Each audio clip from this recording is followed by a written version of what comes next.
नमस्कार, पॉलिटिकल पंचायत में आपका स्वागत है। मैं हूं प्रदीप डबास। सबके अपने अपने तर्क होते हैं और सबकी अपनी अपनी शिकायतें भी होती हैं। अब आप ये कहेंगे कि आज ये मैं किस तरह की फिलोसफिकल बातें कर रहा हूं, लेकिन आज प्रदेश में कृषि और किसानों को लेकर जो कुछ भी हो रहा है उसके बाद यही कहा जा सकता था। सरकार ने प्रदेश में गन्ना उत्पादक किसानों को बड़ी राहत देते हुए 12 रुपए प्रति क्विंटल की बढ़ोतरी करने की घोषणा की है। प्रदेश के कृषि मंत्री समेत सरकार और बीजेपी के तमाम नेताओं ने इसे ऐतिहासिक करार दिया। इन लोगों का कहना है कि हरियाणा देश में पहला राज्य है जो गन्ने का सबसे ज्यादा भाव इस वक्त दे रहा है। इसी पर प्रतिक्रिया लेने के लिए जब एक किसान संगठन के नेता से बात करने की कोशिश की गई तो उन्होंने एक शेर ही सुना दिया। क्या शेर सुनाया उन्होंने, आप भी सुन लीजिए। उन्होंने कहा कि वो तो बस अब रोज नए ख्वाबों की बात करते हैं, वो तो बस अब रोज नए ख्वाबों की बात करते हैं, अब वो कहां किसी से मुलाकात की बात करते हैं। इन लोगों की शिकायत है कि सरकार योजना कृषि की बेहतरी के लिए बनाती है और उसकी बात करती है, किसानों के लिए चलाई जा रही योजनाओं की बात करती है, लेकिन जो लोग सरकार के दरवाजे पर बैठे हैं उनकी सुनवाई नहीं हो रही। आपको बता दें कि राज्य सरकार ने गन्ने के दाम में 12 रुपए प्रति क्विंटल की बढ़ोतरी करने का फैसला लिया है। हरियाणा में अब गन्ने की कीमत 362 रुपए प्रति क्विंटल होगी। प्रदेश के कृषि मंत्री जेपी दलाल ने यह जानकारी दी है। पंजाब में गन्ने के दाम में बढ़ोतरी के बाद हरियाणा में भी सरकार पर इसकी कीमतों में वृद्धि करने का दबाव था। पड़ोसी राज्य उत्तर प्रदेश भी गन्ने की कीमतों में इजाफा कर चुका था। प्रदेश के कृषि मंत्री जेपी दलाल ने कहा कि गन्ने का सबसे अधिक रेट हरियाणा ही देता आ रहा है, लेकिन पंजाब ने चुनावी साल होने की वजह से अब 310 रुपए का जो भाव पहले दिया जा रहा था पंजाब में, उसमें 50 रुपए की बढ़ोतरी की थी। यह सिर्फ राजनीतिक लाभ के लिए किया गया था, लेकिन हरियाणा सरकार सही में किसानों के साथ खड़ी है, इसलिए यह दाम 12 रुपए के बढ़ाए गए हैं। साथ ही कृषि मंत्री जेपी दलाल ने कहा कि जिन किसानों ने पंजाब के सीएम का मुंह मीठा करवाया था, क्या वही किसान अब हरियाणा के सीएम का मुंह मीठा करवाएंगे? यह बड़ा सवाल है और एक किस्म से हम कहे तंज भी है। जब इस बात का उदाहरण दिया जाता रहा है पहले, तो इस बार यह सवाल करना लाजमी भी था। उधर करनाल में पिछले 3 दिन से डेरा डालकर बैठे आंदोलनकारियों और प्रदेश की विपक्षी पार्टियों का कहना था कि सरकार सिर्फ लोगों का ध्यान भटकाने के लिए इस तरह के फैसले ले रही है, जो आंकड़ों में बहुत ही आकर्षक लगते हैं, लेकिन हकीकत में इससे किसानों को बहुत ज्यादा लाभ होने वाला नहीं है। आंदोलनकारियों का कहना है कि सरकार किसानों के प्रति इतनी संवेदनशील है तो वे 3 दिन से करनाल में खुले आसमान के नीचे हैं, उनकी सुनवाई क्यों नहीं हो रही? इस पर प्रदेश के गृह मंत्री अनिल विज का साफ कहना था कि लोकतंत्र में बात रखने का अधिकार सभी को है, लेकिन ऐसा संभव भी नहीं है किसी एक के कहने पर किसी दूसरे को फांसी पर टांग दिया जाए। ये एसडीएम ने जब वीडियो सामने आने के बाद आरोप लगे थे कि एसडीएम ने लोगों पे लाठीचार्ज या आंदोलनकारियों पे लाठीचार्ज करवाकर उनको चोटें पहुंचाई है, उसके बाद ये विवाद उठा था। अब अनिल विज साहब कहते हैं कि मामले की जांच होगी और देखा जाएगा कि अधिकारी का दोष है या आंदोलनकारियों का दोष। जिसका भी होगा उस पर कार्रवाई की जाएगी। आज चर्चा इन तमाम मुद्दों और मसलों को लेकर होगी। आज चर्चा इन्हीं सब सवालों के इर्द गिर्द रहेगी। जब सरकार किसानों के हक में फैसले लेने की बात करती है तो आंदोलनकारियों को भरोसा क्यों नहीं होता? यह बड़ा सवाल है। क्या डेरा डाल देना और बात नहीं सुनना, ये दोनों आंदोलन करने और आंदोलन से निपटने का एक तरीका बन गया है? बातचीत के अलावा समाधान का कोई और रास्ता नहीं, तो फिर बात पर किसी एक पॉइंट पर सहमति क्यों नहीं बन रही है? क्या दोनों पक्ष अड़े हुए हैं? इस पे भी चर्चा करेंगे।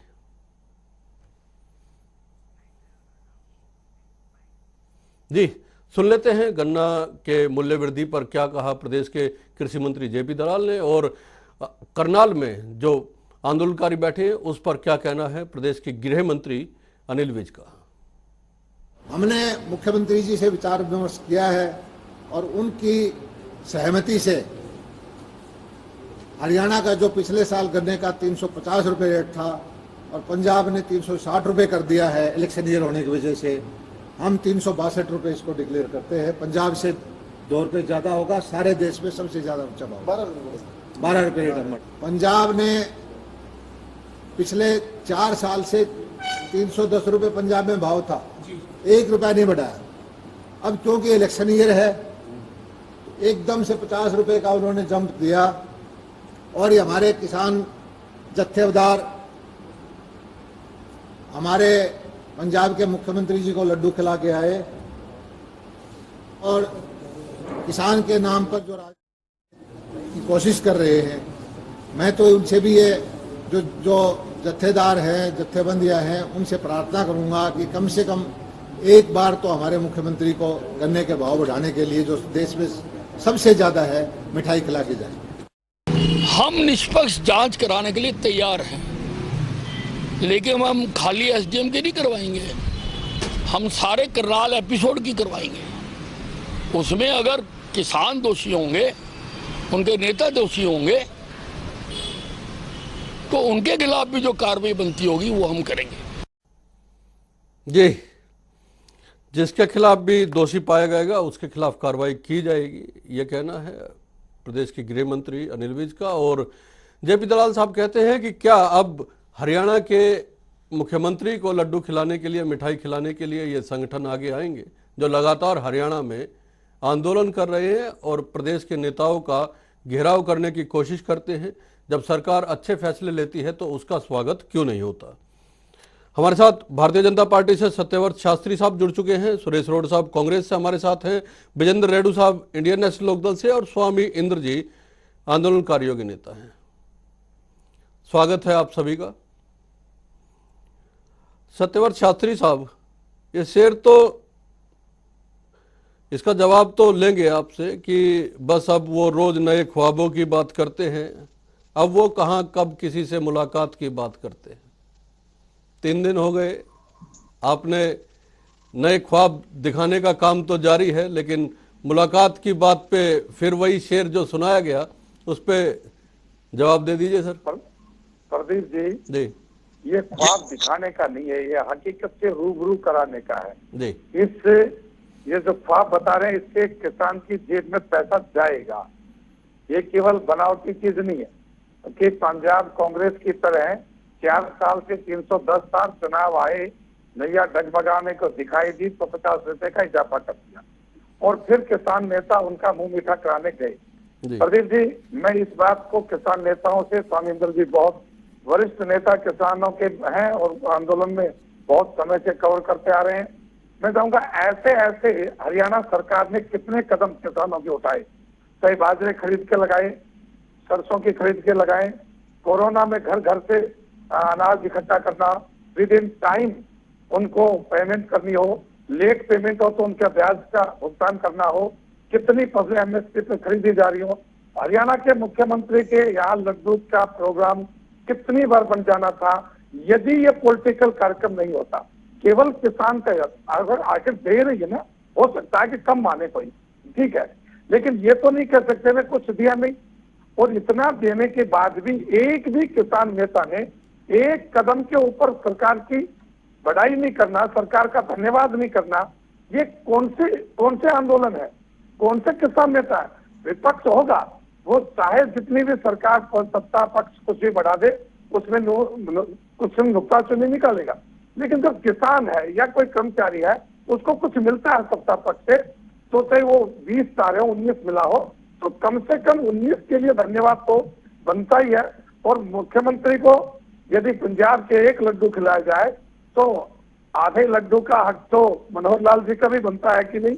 स्वामी इंद्र जी, आप सिर्फ विरोध करने के लिए विरोध कर रहे हैं या सरकारें जब किसानों के लिए काम करती है तो उस पर धन्यवाद भी किया जाना चाहिए? ये सत्यव्रत शास्त्री साहब का कहना है कि कम से कम एक लड्डू अगर आप पंजाब में खिलाते हो तो हरियाणा ने तो 2 रुपए और फालतू बढ़ाया उससे, तो हरियाणा के मुख्यमंत्री को क्यों आप इग्नोर कर रहे हैं या छोड़ रहे हैं? उनका भी अधिकार है आपसे बधाई लेने का, आप लोगों को जाके मिलना चाहिए, बातचीत करनी चाहिए, लेकिन आप तो करनाल में बैठे हैं साहब, जिद पे अड़े हुए हैं। प्रदीप जी, मैं हैरान हूं किस बेशर्मी से ये लोग कह रहे हैं कि हमने किसानों के घर उजाड़ दिए, माँ की गोद उजाड़ दी, बहन की कलाई उजाड़ दी। हमारे किसानों की हत्या करने के बाद ये लड्डू मांगते हैं हमसे, मीठा मुंह करना चाहते हैं। जिसका घर उजड़ गया हो उस घर से ये लड्डू की उम्मीद करते हैं। इन्हें डूब के मर जाना चाहिए। हमारे घर उजड़ गए, 600 से अधिक किसान वीर गति को प्राप्त हो गए। अभी तो बहनों का और माताओं का, सुनिए, यहाँ पे स्वामी इंद्र जी, यहाँ पे आपकी बातों में एक विरोधाभास ये दिख रहा है कि 3 कृषि कानून जो दिल्ली से लागू हुए हैं, केंद्र से लागू हुए हैं, आप पंजाब से, हरियाणा से, उत्तर प्रदेश से, राजस्थान से, आप जब नवंबर 26 को चले थे तो दिल्ली के लिए चले थे, आपको दिल्ली से कानून वापस करवाने थे। जब प्रदेश सरकार किसानों के हक में फैसला लेती है, वो कानून पंजाब में लागू नहीं करवाए थे कांग्रेस सरकार ने, वो कानून हरियाणा सरकार बीजेपी ने लागू नहीं करवाए थे, वो केंद्र की बीजेपी सरकार ने लागू करवाए थे। जब हरियाणा के लोगों के लिए फैसला लिया गया और आप ऐसे एक सवाल किया गया, तो जो केंद्र में अगर आपकी सुनवाई नहीं हो रही है तो उसके लिए आप हरियाणा सरकार को दोषी बता रहे, इसमें थोड़ा सा डाउट होता है। फिर तो जो भारतीय जनता पार्टी के लोग कहते हैं कि ये पॉलिटिकल मोटिवेटेड आंदोलन है, तो फिर उस पे आपसे सवाल पूछा जाना चाहिए सर। प्रदीप जी, आप देखिए आज हरियाणा के अंदर किसान कहां बैठे हैं, मुख्यमंत्री की गृह जिले में आ गए हैं। वहां किसानों के ऊपर 28 अगस्त को निहत्थे किसानों के ऊपर 15 किलोमीटर दूर एक योजना बनाता है इनका अधिकारी, आईएएस अधिकारी, कि किसानों के सिर फोड़ने हैं। और अपनी प्यास बुझाने के लिए वो क्या करता है, अपने आकाओं को खुश करने के लिए क्या करता है, किसानों पे 1 नहीं, 2 नहीं, 3 नहीं, 4 वारी लाठियां बरसाता है, खून की होली खेलता है। उसका मन नहीं भरता जब तक एक किसान नहीं। उसको लेके तो अनिल विज साहब का बयान आया है ना कि दोनों पक्षों की जांच होगी। अगर आंदोलनकारियों की ओर से कोई हरकत की गई होगी तो उसकी भी जांच होगी, और अगर सरकार की तरफ से या सरकारी अधिकारी की तरफ से किया गया है तो उसकी भी जांच होगी। एक आदमी के कहने पे किसी को फांसी पे नहीं चढ़ाया जा सकता। ये तो अभी आपने 2 मिनट पहले सुना है। प्रदीप जी देखिए ये क्या कह रहे हैं, ये न्याय देने की बात नहीं कर रहे, जंगल राज की बात कर रहे हैं।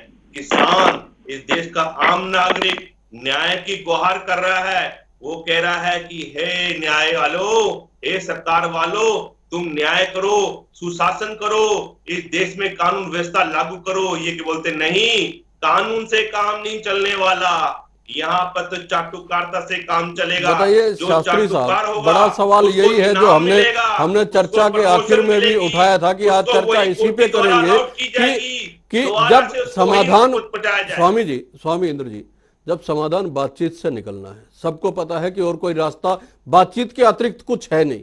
आपको भी बैठ के टेबल पे बात करनी है, सरकार या प्रशासन को भी बैठ के बात करनी है, और एक निश्चित पॉइंट पे पहुंच के एक सहमति बनानी है। इसके अतिरिक्त तो कुछ नहीं है। तो अब यह विषय हो गया है कि आंदोलन का एक मतलब यह हो गया कि डेरा डाल दो, उठो मत, और उससे निपटने का एक मतलब यह हो गया कि बाती मत करो, अपने आप कमजोर होकर उठ जाएगा। सत्यव्रत शास्त्री साहब, जहां ये लोग बैठे हुए हैं, सरकार तो एक मुखिया की तरह होती है, एक परिवार को चलाने वाली एक संस्था की तरह होती है। तो जब ये लोग बैठे हुए हैं, इनको समझा के, बुला के, बात करके किसी तरह तो ये मसला हल करना पड़ेगा। देखिए प्रदीप जी, स्वामी इंद्र ने जिस शब्दों का प्रयोग किया, मैं उनसे बेहतर शब्दों का प्रयोग और साहित्यिक रूप में कर सकता हूँ। जो 86 इंच पेट लेकर 24 इंची गलूफे लेकर बैठे हैं और किसानों के मसीहा बन रहे हैं, और वो हरियाणा सरकार को हत्यारी बता रहे हैं। अरे हत्यारी और उनको कुछ देने वाली, आपकी जेब में क्या जाएगा मैं नहीं कह सकता, लेकिन श्रीमान जी, जो गन्ना किसान है, जो गेहूं किसान है, जो सरसों किसान है, जो चना किसान है, उसकी जेब में पैसा जा रहा है। जिस कांग्रेस की गोद में बैठकर जिन कम्युनिस्टों के तुम आइडियोलॉजी को लेकर लच्छेदार भाषण कर रहे हो, उनके राज में 70 साल में जितना बढ़ा था उससे रेट दुगना कर दिया इस सरकार ने। और उसके बावजूद भी तुम्हारे मुंह में दही जमा हुआ है। तुम नेता बन रहे हो किसानों के, लेकिन हर किसान इस बात को आज कल से लेकर मोदी जी को और मनोहर लाल की सरकार को धन्यवाद कर रहा है कि इन्होंने समय रहते किस प्रकार का कदम सरकार किसान के लिए उठाया है। ऐसा एक भी व्यक्ति उठाने वाला नहीं है। हरियाणा वो कृषि प्रधान देश है, राज्य है, जिसने सर्वाधिक फसलें खरीदी है, जिसने सर्वाधिक एमएसपी दिया है, जिसने सर्वाधिक मुआवजा दिया है। लेकिन सत्यावर साहब सवाल तो ये भी है, इंद्रजीत, स्वामी इंद्रजीत सुनिए, स्वामी इंद्रजीत सुनिए, स्वामी इंद्रजीत सुनिए, सत्यावर शास्त्री साहब आप भी सुनिए, सुनिए साहब, सुनिए। हरियाणा सरकार का कौन सा कदम है? प्रदीप जी, मैं पूछना चाहता हूँ कि मोटे मोटे पेट के लोगों से कि कौन सा ऐसा काम किया जो हरियाणा सरकार ने, जो किसान के, जो वो किसान है जो खेत में काम करता है, इनकी तरह आंदोलन की भी नहीं, इनकी तरह संडे पर जीने वाला नहीं। चलिए, मैं कांग्रेस और इनेलो को शामिल कर लेता हूं चर्चा में, मैं कांग्रेस और इनेलो को शामिल कर लेता हूं। सुरेश रोड साहब, आज तो सरकार ने देश में सबसे ज्यादा रेट का अनाउंस किया है गन्ने का पूरे देश में, उसके बाद क्या आपत्ति है विपक्ष को? नहीं, गन्ने के ऊपर नहीं बोल सकता, ये गन्ने के ऊपर नहीं बोल सकते। किसान को मिला के हम तो प्रसाद पंजाब के किसान के लिए ले लेते हैं। सुरेश रोड साहब जवाब ले लेते हैं। शास्त्री साहब जवाब ले रहे शास्त्री साहब सुनिए, सुन लीजिए, सत्यावर शास्त्री साहब सुन लीजिए। शास्त्री जी, मैं आपको ये बताना चाहता हूँ कि जो किसान बॉर्डर पर बैठे हैं या कनाल में बैठे हैं, वो गन्ने के रेट बढ़ाने के लिए नहीं बैठे। आप क्या बच्चों वाली बात कर रहे हैं? एक अनपढ़ आदमी भी बात समझता है। आप सरकार चला रहे हो, पीछे के ऊपर आप एक मिनट भी नहीं बोल पा रहे हो। या आप मुझे एक अखबार की कटिंग दिखा दो, किसी टीवी चैनल की रिकॉर्डिंग दिखा दो कि किसान गन्ने का रेट बढ़ाने के लिए बैठे। आपने रेट बढ़ा दिया, इसलिए किसान नहीं बैठे। किसानी को सभा करने जा रही है सरकार, 3 काले कृषि कानून लाके, इसलिए किसान बैठे हैं। आप हमारे को डाइवर्ट करना चाहते हैं क्या किसान वर्ग को? आप किसानों को पागल समझते हैं। आप तो कटे पे नमक छिड़कने का काम कर रहे हैं। ये बात गन्ने का रेट एक अलग चीज है, और 3 काले कृषि कानूनों को रद्द करने की जो किसानों की मांग है, जिसमें हमारे राष्ट्रीय नेता राहुल गांधी जी ने पंजाब से ट्रैक्टर यात्रा करके उसका सिग्नेचर किया था, वो मांग एक अलग है। पूरे देश में बीजेपी को लॉकडाउन से छुपाकर 3 काले कृषि कानूनों को रद्दी की टोकरी में डलवा के तब घर पे जाएंगे। आप कौन सी लॉलीपॉप दे रहे हैं? किसान किनको पता है कि आपकी समझ में नहीं आ रही है बात। ये आपको झूठ बोलने की ट्रेनिंग दी जा रही है। सुनने में आता था कि नागपुर में झंडे बजाने की ट्रेनिंग दी जाती है। अब मुझे ये भी अफसोस हुआ है कि बीजेपी में झूठ बोलने की भी ट्रेनिंग दी जाती है। आप इसमें बात क्यों नहीं करते? अब प्रदेश के लोग जनजाति भी को देख रहे हैं, तो आपको देख भी रहे हैं। और प्रदीप जी, मैं आपको कहना चाहता हूँ, 5 मिनट का जवाब है आपके पास। जब बीजेपी के लोग हमारे कांग्रेस की सरकारों के समय में आंदोलन करते तो केवल आंदोलन से भी हो। बात ये नहीं है ना रोड साहब, बात ये नहीं, बात ये है रोड साहब, बात ये है कि क्या, बात ये है रोड साहब, सुनिए सुरेश रोड साहब, बात ये है कि अगर सहमति नहीं बन पा रही है, अगर सहमति नहीं बन पा रही है, करनाल में 3 दिन से लोग बैठे हैं, तो भारतीय जनता पार्टी का यह आरोप है कि यह पॉलिटिकल मोटिवेटेड है। अदरवाइज सरकार जो है किसानों की या आंदोलनकारियों की लगातार मांगे सुन रही है, बात करने की कोशिश कर रही है, लेकिन एक सर्टेन पॉइंट पे आके किसान जो है वो अपने आकाओं से या आप लोगों के समर्थन से उस बात से मुकर जाते हैं, पीछे हट जाते हैं, उसके बाद वो बात बिगड़ जाती है। यह भारतीय जनता पार्टी का आरोप है। प्रदीप जी, बड़ा अच्छा सवाल आपने पूछा। अगर इन्होंने संघ के समर्थक अधिकारी IAS आयुष सिन्हा को जो था उसकी पेंशन बांध के और किसान ना उठते, तो आप ये कह सकते हो बात। एक मांग है, अनिल विज माननीय गृह मंत्री है प्रदेश के, किसी भी कार्यालय में जाके बिना इंक्वायरी के किसी एक्शन को, एसडीओ को सस्पेंड करते नजर आते हैं। हम उनको देखते हैं कि वो अच्छी बात अगर वो भ्रष्टाचार रोकने की कोशिश करते हैं, लेकिन एक वीडियो में एक IAS अफसर पहले, मैं रेणु साहब को शामिल कर लेता हूँ। अब ये कह रहे हैं इंक्वायरी की जाएगी। सरकार ने कल तरीका कैसे है, ये बड़े अधिकारियों के साथ या संघ के अधिकारियों के साथ हरियाणा सरकार का रवैया कुछ हो रहा है, और छोटे कर्मचारी जो किसान के बेटे और बेटियां उनको दफ्तरों में आकर सरेआम सोशल रेड्डी मीडिया साहब, कल दलहन पे, गेहूं पे, वीट पे वीडियो से पता क्या रिकॉर्ड न्यूनतम समर्थन मूल्य बढ़ाने की घोषणा की गई। आज गन्ने का मूल्य बढ़ाया है। सरकार अगर ये दावा करती है कि किसानों के लिए लगातार काम किया जा रहा है, तो विरोध किस चीज का है? हमारे बुजुर्ग किसानों मैं रेड्डी साहब को जोड़ रहा हूँ। आज मोदी ने आदेश किया था। रोड साहब, मैं रेड्डी साहब को जोड़ रहा हूँ, आप जवाब दे दीजिए। आप किस तरीके की न्यायपालिका चला रहे हैं? इसमें सरकार का रोड साहब रुकिए बोलिए।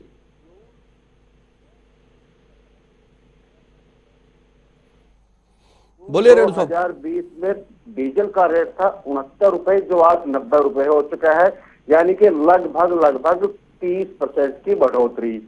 पेट्रोल का रेट 71 रुपए था, जो आज 100 के पास जा चुका है, लगभग 35% की बढ़ोतरी, जो जून तक का है। उसके आगे और 5% और इसमें जोड़ लो, 35 और 40% की बढ़ोतरी डीजल और पेट्रोल में हो चुकी है।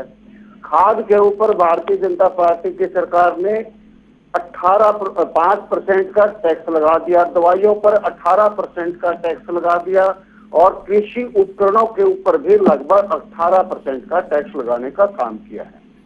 अब इन्होंने बढ़ोतरी की है एक साल में, हर चीज के ऊपर लगभग 30 से 35% की बढ़ोतरी आंकड़े बता रहे हैं, लेकिन इन्होंने गन्ने का भाव जो है 12 रुपए बढ़ा करके केवल मात्र 3% की बढ़ोतरी देने का काम किया। बढ़ती है किसानी करने के लिए, इसमें मजदूरी और उसकी खुद की मजदूरी, कटाई ढुलाई, वो बात छोड़ दी मैंने।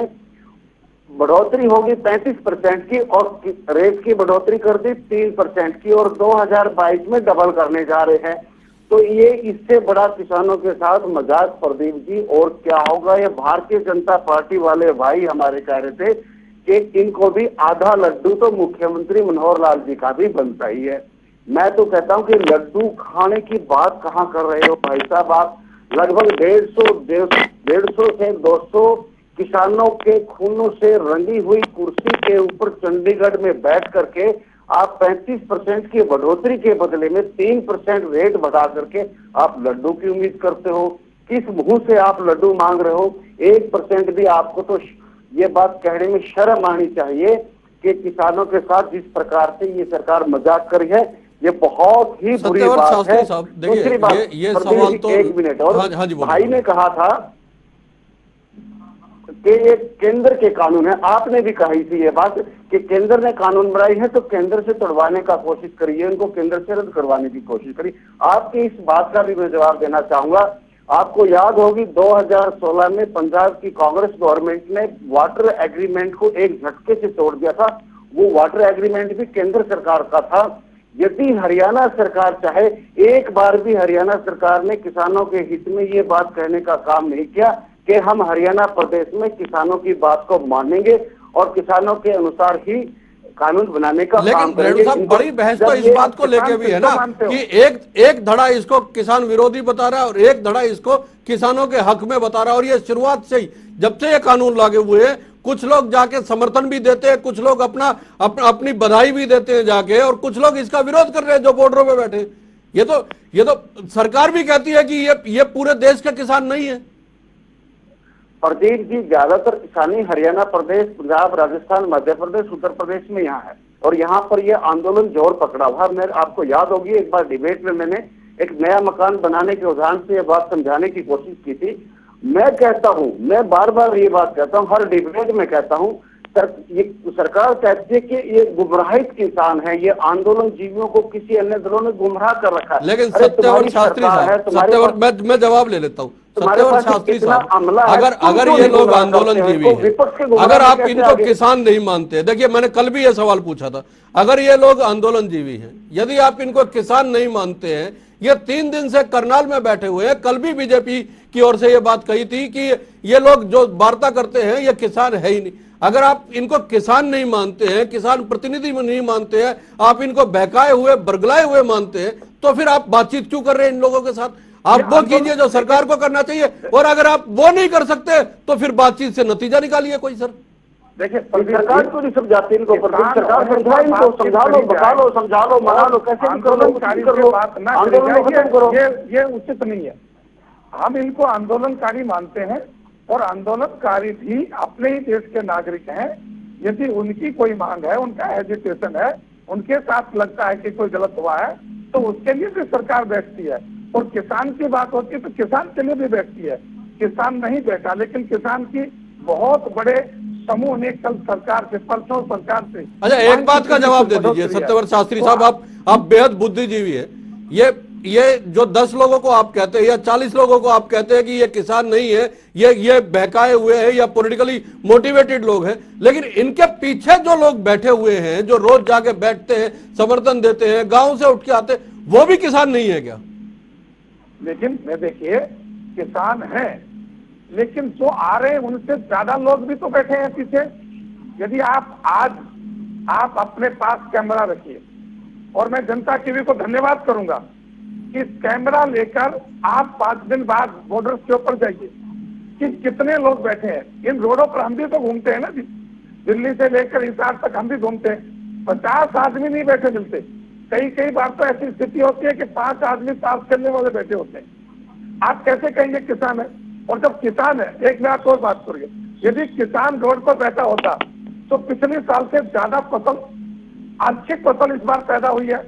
यदि किसान मेहनत नहीं करता, वैसे तो शास्त्री साहब, अगर शिकायत पूरे प्रदेश में एक व्यक्ति की भी हो, उसका भी समाधान होना ही चाहिए। अगर एक व्यक्ति को भी शिकायत है तो उसका भी समाधान होना ही चाहिए। या इनको सड़कों पे खुले आसमान के नीचे छोड़ देने से और ये कह देने से कि ये लोग किसी के बहकाए हुए हैं और छोड़ दिया गया, तो भी तो एक इमेज पे, एक छवि पे फर्क पड़ता है सरकार की। प्रदीप जी, कितने दौर की बात हुई चंडीगढ़ करनाल में जी?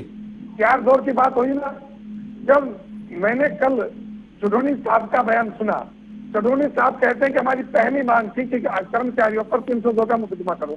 अरे यार, पहली बात वो करो ना कि परिवार का मुआवजा दो। मैं स्वामी इंद्र जी से, मेरे पास आखिरी 2-3 मिनट बचे हुए हैं। स्वामी इंद्र जी जवाब दे दीजिए, फिर मैं 20-20 सेकंड की प्रतिक्रिया लूंगा। आप हाई लेवल क्यों जाते हो? मिनिमम की जवाब से शुरू करो ना। बात कर रहे हैं, पहले किसान नहीं मानते, फिर किसान कहते हैं, फिर दूसरे मुद्दे की बात करते हैं।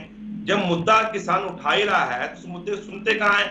आप बताइए, हरियाणा प्रदेश का मुख्यमंत्री का गृह जिला, वहां मुख्यमंत्री का कैंप हाउस भी है, और मुख्यमंत्री का कोई भी नुमाइंदा, सरकार का कोई भी नुमाइंदा इस चर्चा में नहीं है।